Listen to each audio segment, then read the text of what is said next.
Good evening once again. I'm Erwin K. Roberts, and welcome to Entertainment Spectrum. Now, a couple of weeks ago, as we tape here, I had the pleasure of having breakfast with a gentleman named Steven Seagal, whose name I was not familiar with until the publicity material started coming in on his new movie, Above the Law. Mr. Seagal is a martial arts master, so good that he was teaching the Japanese and advising Japanese films on how to use swords and stuff like this.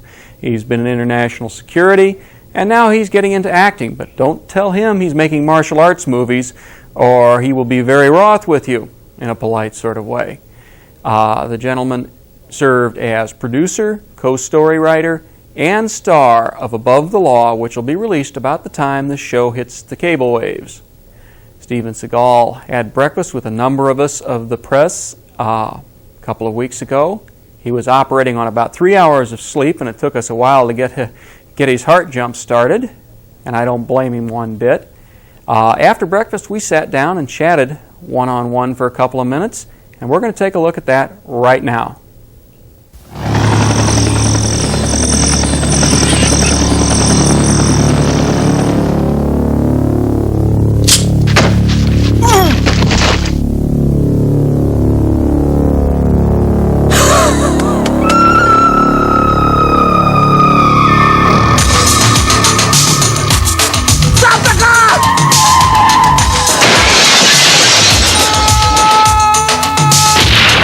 Do you know why I love you? You don't live the way other people live. You're officially suspended, this guy. Feds come in, the doors close, nobody hears, smells, or sees anything.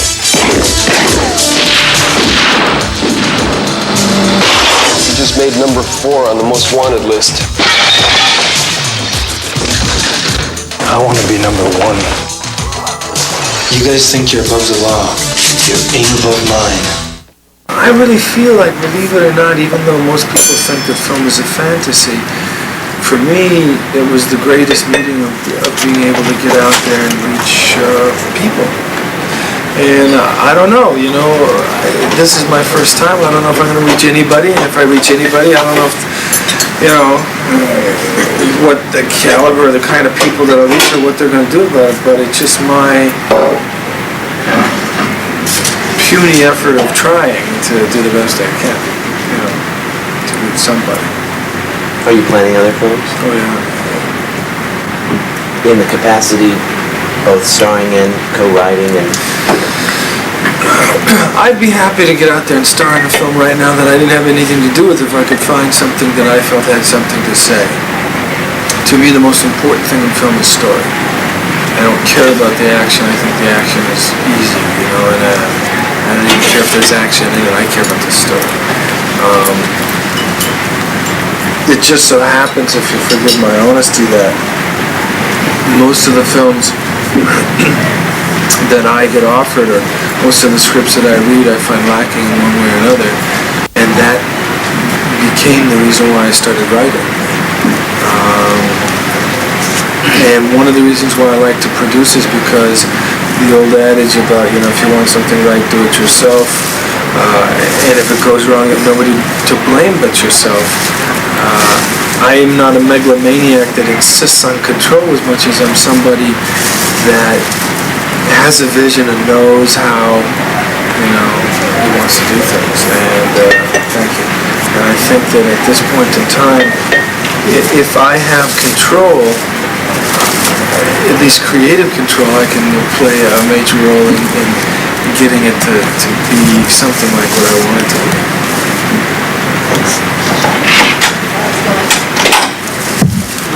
Erwin K. Roberts with American Cablevision. Does it bother you, from what I've seen in your biography, your primary martial art is Aikido?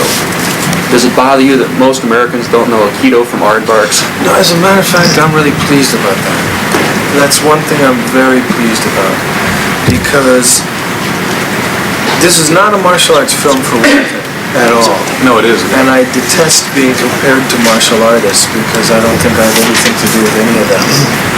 And Aikido, even though there's almost none at all in the film, to me is something very beautiful and very esoteric that nobody's ever seen before. So I'm real pleased about that. And I think it's going to, for those who, have the aptitude to sense what that's all about, I think there's going to be something that's going to come up and about that. I'd like to write off this question by asking you, what were the moves that you were using in the film? How they associate with the Aikido?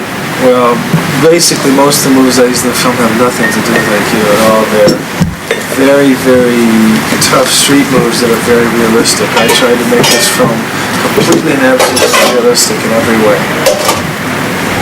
Do you still have your martial arts studio in Los Angeles? Now the dojo sequence at the beginning. That's Aikido. That's the only Aikido. Okay, that's what I wanted to make sure of. I've seen film on Aikido before, but I don't think I've ever seen Aikido per se in any movie. Yeah, nobody's ever seen Aikido in a movie, and I'm pleased to do that. And the other thing is, to some people in America, they'll go, God, is that Aikido? Well, one of the reasons why is because there's about 2 people in the United States that can do Aikido. There's a lot of people doing it, but it's a rare art and very few people who know how to do it. Only one character in fiction I can think of that works that, and that's Virgil Tibbs, the black detective in the novels, not the movies. He is second-degree black belt in karate and either working on or at first-degree level in Aikido. And it makes a big difference when you read the books. Because the Aikido is so unknown in this country that there is... It's so different, isn't it? The concept of no, punching, kicking, blocking, nobody can understand that. But one thing a lot of people consecutively said is, it seems like most of the time in the film, you always react to them attacking you, rather than me attacking them. Most of the time. Yeah. George Kiefer with Television. Can you give us a little bit more of the business and the show business of this picture, how the conception was put together, how this picture came together, the people who were involved in it? How you got it on the screen? A frequently asked question, and it's probably my most difficult to answer, only in the sense that the answer is bizarre and strange as it. I mean, it would be easier for me to make up something that would sound more realistic. It's a strange answer. Terry Semel is the president of Warner Brothers, and I had a personal relationship with him that had nothing to do with film, and he became very interested in me, the way I look, the way I act, my background, and started talking to me about possibly pursuing a career as an actor, not technical advisor or whatever in film. And my good friend and agent Michael Ovitz worked with Terry on that, and one thing led to another, and they decided that they really wanted to put me in a film starring vehicle. And we're aware of a lot of my past and the things that I was involved with and my deep interest in story and writing. And one thing led to another, and I started throwing stories at them, one thing in particular, and they liked that. They at one point decided to go ahead. Terry Semel was nice enough to give me the opportunity to package this the way I wanted it. I produced it, I picked the director, I picked the writers that we wanted, and we put it together. You've seen the film. Yes, I've seen the pictures. Prior to, was your association with Semel through working as an advisor, consultant on some of his other films? Or? Well, really, no. I mean, he knew about my involvement as an advisor, but it was just kind of a personal relationship, social, in the beginning. Social. Strange, isn't it? No, I think it's not that unusual. No, I think for a complete unknown to star in a major motion picture that's never done anything, that's very unusual. And that is a part of it. What pictures did you work on as a consultant? I worked in Japan a lot on a lot of things, and then in the United States, I didn't. This is kind of a political answer, but I didn't get credit for any of the things I did, and a lot of the things I did as favors to big movie stars and big directors that were stuck with how does this work and how does that work, things that I knew a lot about. And for that reason, I don't really want to mention them. Nothing important. If something was a vehicle was a complete comedy, would you be interested? Believe it or not, yes. It was funny. That's the tough part. I understand originally, sometime in the past, you were asked to consider a role on the Bruce Lee genre and turned it down. Several. And so, did you approach the studio about making this film, or did they approach you, and what caused you to change? They approached me, and I would never, ever, I just wouldn't consider doing martial art film. To me, they are banal and insipid and ridiculous. Not for me. So you like this general line?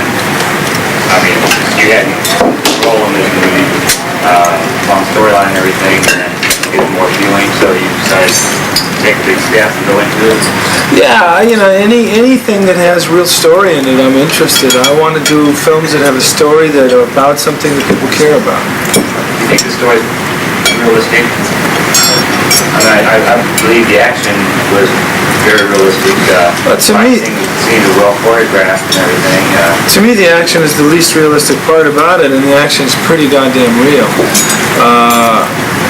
To me, the story is what's realistic, to be honest. Do you associate one particular person as sort of being a catalyst behind your interest in martial arts? Maybe your trainer, or anyone particular that you would like to mention?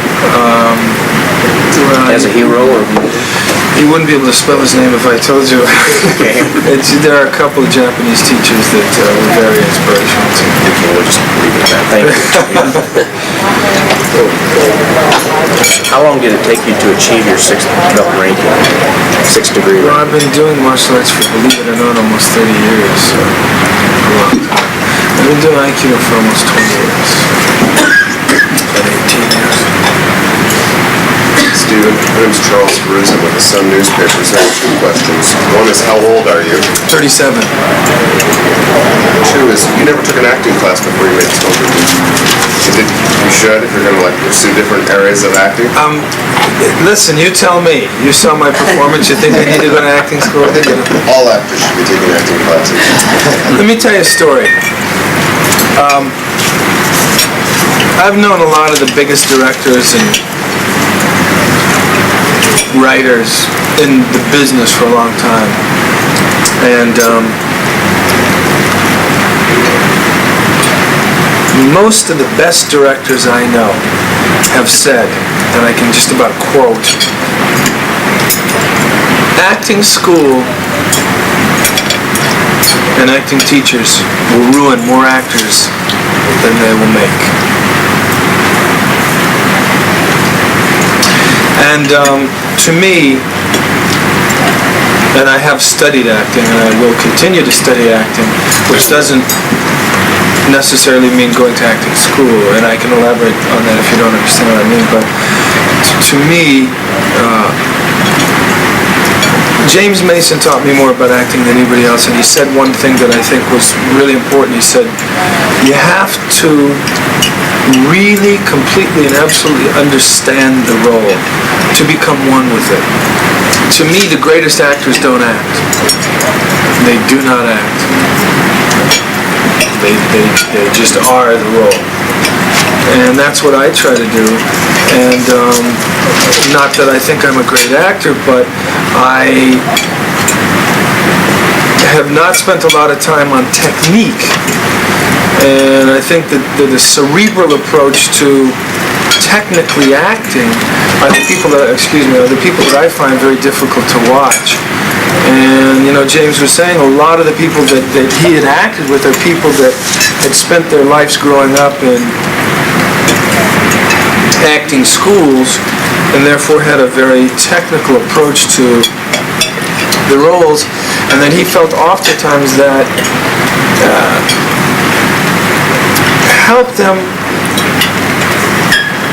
have sort of the wrong approach, in that they would be technically trying to imitate the role and oftentimes not really understand it to become one with it. Am I making any sense? Yeah, but are you talking about the actor James Mason? Yeah. Isn't he a graduate of the Royal Academy of Dramatic Arts? Absolutely. Well, then, I mean, he had very specific training as an actor. Oh, yeah. I mean, he didn't tell me. James isn't one of the people that told me not to study because I studied with James. But he had said that he felt that a lot of the people that he knew were technicians and that he wasn't really saying that the schools misled these actors. Moreover, I think he was saying that the actors misinterpreted the point.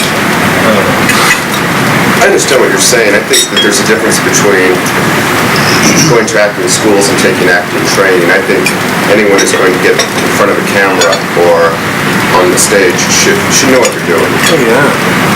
You really have to study, and I mean, Erwin Kershner and James Coburn also taught me a lot about acting, but Erwin Kershner and James Mason taught me most of what I know about film. Those two people. And acting is something that I've studied. However, the few acting classes that I've gone into, and I'm embarrassed to say this, have been just unbearable to watch. Say, man, you seen this girl? I seen the top of her head. That's good. Good one.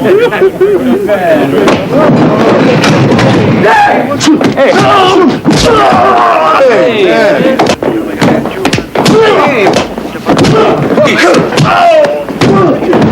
Nothing.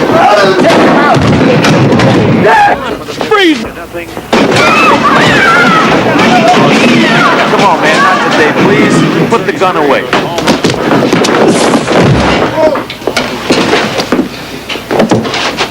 Here's the delivery. And for a strike. Lead breaking ball. All right, who else wants some? Just unbearable to watch, you know. Have you study acting through movies, watching movies, or certainly. I mean, I pay very close attention to every performance, and I went to every inch of dailies that we had to study my own performance and adjust this and adjust that and try this and not try that and, you know, stop doing this and begin that, you know. Yeah, are you working on a movie now? Well, I have a couple of things that I'm working on, probably starting on.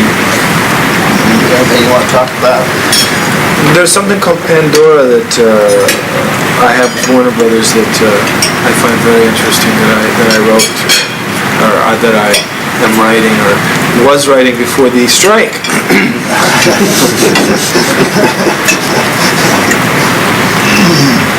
The actors that you mentioned, are they in turn students of yours? Either Kido or Marshall? Not really, no. Not really.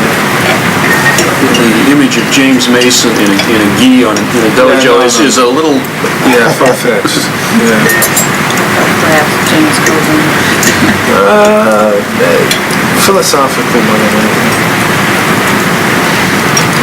Mr. Seagal, I'd like to ask you some profile questions, and I hope you're not keeping me to meeting. No, here I go. They're short and sweet. What are your favorite foods?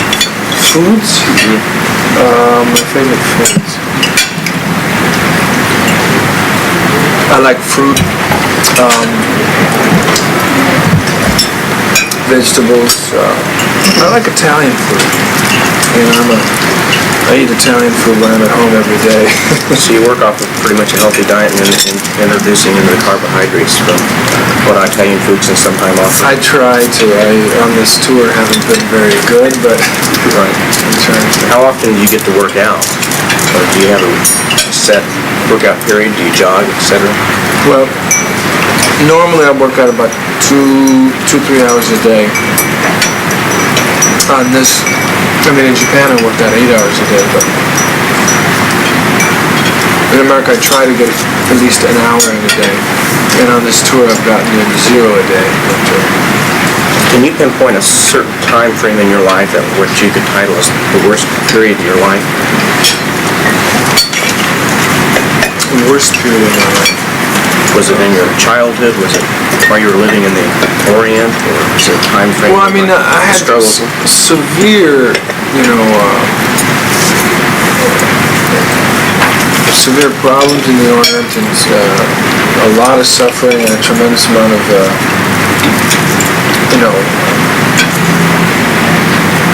just problems and things that were almost unsurmountable that I had to go through in the Orient. But I wasn't unhappy, Okay. Very good, thank you. Steve, what's your ethnic background? My mother's from Ireland, and my father's family they're from Russia. And how did you went to Japan when you were 17? Yeah. Just packed your bags and go? What was the story behind that? I'd been studying the martial arts since I was young. I also liked music, and I played a little bit of music, and when I was in high school, I was thinking about trying to maybe, make a living as a musician. I saw the people around me and what they were into and headed for, and I said, boy, this is, going to lead me down the wrong way. And I thought if I went to the Orient that I could really, get some spiritual substance and learn a lot about myself, and I did. I had connections over there through the martial arts, and I did decide to just go over there for a while and study, and I ended up just not coming back. Now, you went there from Detroit. No. Los Angeles. I went from Detroit I left Detroit when I was young, and then I went to Los Angeles. Yeah. Do you have any secret hopes for a sequel to this movie? I don't really have any secret hopes for that, but there's a lot of people talking about it right now because of the reaction to the film. I think you have to remember we saw the work print, not the final version. Yeah. The reaction to the film has been real good, and I'm sorry you guys saw a crappy print. Oh, it wasn't that bad. At the time I saw it. Suspense because we had to wait for 20 minutes when I brought the last reel in from here. See, when I hear stories like that, I go crazy. Well, it was a screening. There's a little screening room holds about 40, and it was about half full of folks like us. We don't mind. Added to you. Can you give us a little more background on your security business, the bodyguard, the protection? When I was in the Orient, over there in some of those countries, you got all kinds of people, and you got students that come to your dojo. A lot of the people that are involved in that kind of thing are interested in the martial arts, for their business and line of work. And, you get involved with those people, one thing leads to another, and they invite you in on this and recruit you for that, and, you want to learn about it, and you just kind of get involved. How deep did you get into it? I'd say for a couple minutes I got pretty deep. Welcome back to ACKC TV. I'm Erwin K. Roberts, and with me in person is Steven Seagal, and I think I got it right this time. Yes, sir. Star, producer, part writer of Above the Law, martial artist, and anything else you care to add to the list? More than martial artist, actor. We want to, in this film, it's not a martial arts film, and I don't really want to give anybody the impression that it has anything to do with that. It's a story about something that we think is real important here in America. All right, and having seen the film, it is definitely not a martial arts exploitation film. I can tell the folks that now. But it's a rather complex story. How long did it take you to shoot? Maybe 50 days. That's relatively short for a picture that's got this much action and stunt work. And again, it's not an exploitation film, but it is an action film. Yeah. So that's tough to blend. And you think you pulled it off, right? I think so. We'll let the box office decide on that one, but I think we have. Now, you're on tour. I believe you're going to Atlanta from here and came in from heavens only knows where. Yeah, it's 6.5 weeks at the city every day. And you're about, what, 10, 12 days into it as we tape? You holding up pretty well? Not this morning, but hopefully I'll get some sleep tonight somehow. They haven't got you scheduled past midnight, have they? Yeah. Oh, okay. Sounds a little better than last night. So I was going to go out on the Kansas City Strip tonight and, party until 4 in the morning. Just kidding. We'll be getting on a plane about 5, I think, or 6 or something like that. Now, you studied and taught in Japan.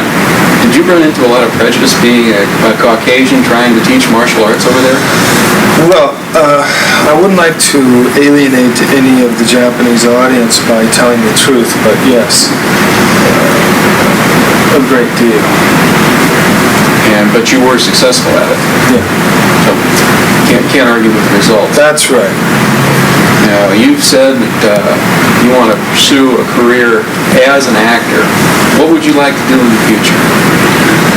Well, again, I'd like to be able to play a deep character that's a sympathetic character that's accessible to,